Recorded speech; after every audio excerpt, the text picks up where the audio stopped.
শান্তিপুরে ডেঙ্গু আক্রান্ত এক যুবক চিকিৎসাধীন শান্তিপুর স্টেট জেনারেল হাসপাতালে। বর্ষা পড়তেই ডেঙ্গুর প্রভাব দেখা যাচ্ছে সারা রাজ্য জুড়ে। মানুষকে সচেতন করতে ডেঙ্গু সচেতনতা নিয়ে একাধিক প্রচার এবং সচেতনতামূলক কর্মকাণ্ড চালাচ্ছে রাজ্য সরকার। তবে এবার নদিয়ার শান্তিপুরে ডেঙ্গু আক্রান্ত হয়ে হাসপাতালে চিকিৎসাধীন এক যুবক। আর এই ঘটনায় রীতিমতো চাঞ্চল্য ছড়িয়েছে শান্তিপুরে। হাসপাতাল সূত্রে খবর, আক্রান্ত যুবকের নাম রঞ্জিত সরকার, বাড়ি শান্তিপুর থানার বাথানগাছি এলাকায়। ছেলেটি কর্মসূত্রে কলকাতায় থাকে, সেখানে একটি হোটেলে কাজ করে। সেখানেই কিছুদিন আগে তার জ্বর হয়। সেই জ্বর নিয়ে বাড়িতে এলে পরবর্তীতে রক্ত পরীক্ষার পর তার ডেঙ্গু ধরা পড়ে। ঘটনার পর তাকে শান্তিপুর স্টেট জেনারেল হাসপাতালে নিয়ে আসা হয় এবং কর্তব্যরত চিকিৎসকরা তাকে হাসপাতালে ভর্তি করে চিকিৎসা শুরু করেছেন। আক্রান্ত যুবকের মায়ের দাবি, বিগত দিনে যখন ভিন রাজ্যে কাজে ছিলেন ওই যুবক, তখনও একবার ডেঙ্গু আক্রান্ত হয়েছিলেন। তবে তারপর বাড়িতে এসে নতুন করে আবার অন্য কাজে কলকাতায় কাজ করত। তার ছেলে গত 3 দিন আগে জ্বর গায়ে বাড়িতে আসে এবং পরবর্তীতে রক্ত পরীক্ষার পর জানা যায় তার ছেলে ডেঙ্গু আক্রান্ত। তারপরেই হাসপাতালে নিয়ে আসা হয় তার ছেলেকে। বর্তমানে সেখানেই চিকিৎসাধীন রয়েছে। ভাই, কতদিন ধরে তোমার জ্বর?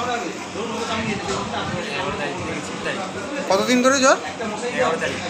দিয়ে কিভাবে জানতে পারলে ডেঙ্গু হয়েছে? টাইফয়েড সব টেস্ট করলাম, ভালো ছিল।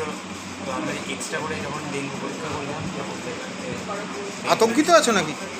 না না, আতঙ্কিত কিছু নেই। ডাক্তাররা কি বলছে?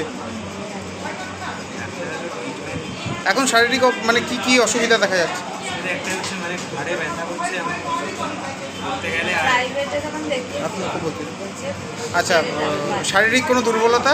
না, জ্বরটা আসছে যাচ্ছে, বা সেটাই হচ্ছে। আর ঘুম টুম সেরকম পাচ্ছে না। তুমি কি কাজ করো? কলকাতা কাজ করি, কিসের? সার্ভিসে কাজ করি, হোটেলে। ওখান থেকে কি হয়েছে বলে মনে করছো? মনে হচ্ছে ওখান থেকেই হয়েছে। কি নাম তোমার? রঞ্জিত সরকার। কোথায় থাকো? কি হচ্ছে, মানে কাজ কোথায় করতাম? না, বাড়ি কোথায়? বাড়ি হচ্ছে বাথানগাছি। বাথানগাছি। কি নাম তোমার? রঞ্জিত সরকার। কি করে জানতে পারলেন ছেলের ডেঙ্গু হয়েছে? জোরে জোরে।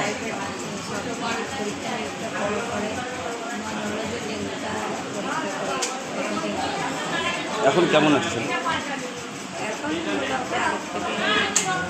ডাক্তার কি বলেছে? ডাক্তার কি বলেছে? হাসপাতালে ভর্তি আছে? আচ্ছা, এখন শারীরিক কোনো অসুবিধা নেই? আতঙ্ক আপনারা কি আতঙ্কিত আছেন? এর আগে কি কোনো সময় হয়েছিল ছেলের ডেঙ্গু? এই নিয়ে দুবার ডেঙ্গু হলো, তাই তো?